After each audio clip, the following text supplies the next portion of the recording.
ഭൂട്ടാനിൽ നിന്നുള്ള വാഹനക്കടത്തുമായി ബന്ധപ്പെട്ട് സംസ്ഥാനത്തുടനീളം കസ്റ്റംസ് പരിശോധന.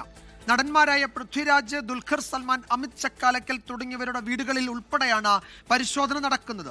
ഭൂട്ടാൻ സൈന്യം കുറഞ്ഞ വിലയ്ക്ക് ലേലം ചെയ്ത വാഹനങ്ങൾ നികുതി വെട്ടിച്ച് കേരളത്തിൽ ഉൾപ്പെടെ രാജ്യത്തെ വിവിധയിടങ്ങളിൽ എത്തിച്ചു എന്ന് DRI കണ്ടെത്തിയിരുന്നു. ഇതിന്റെ അടിസ്ഥാനത്തിലാണ് കസ്റ്റംസിന്റെ ഓപ്പറേഷൻ നങ്കോർ പരിശോധന നടക്കുന്നത്.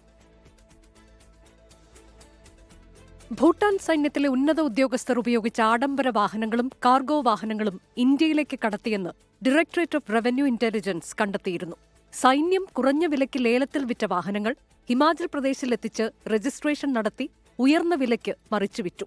ഇങ്ങനെ ഇടനിലക്കാർ വഴി 20ഓളം വാഹനങ്ങളാണ് കേരളത്തിലെത്തിയത്. നികുതി വെട്ടിച്ച് കണ്ണൂർ, കോഴിക്കോട് ജില്ലകളിലാണ് കൂടുതൽ വാഹനങ്ങൾ എത്തിച്ചത്.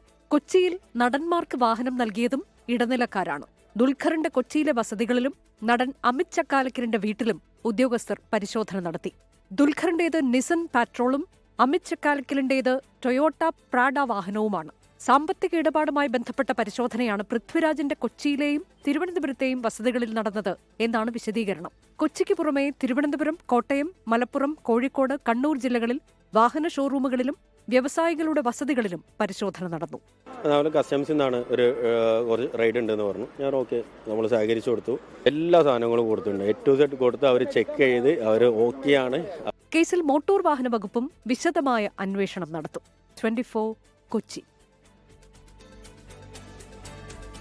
ലോകത്തെവിടെയായാലും ഏത് സമയത്തും 24 വാർത്തകളും ഓഗ്മെന്റഡ് റിയാലിറ്റി പാക്കേജുകളും എക്സ്പ്ലെയിനറുകളും വിശദമായി കാണാൻ ഞങ്ങളുടെ YouTube ചാനൽ നിങ്ങൾക്ക് സബ്സ്ക്രൈബ് ചെയ്യാം.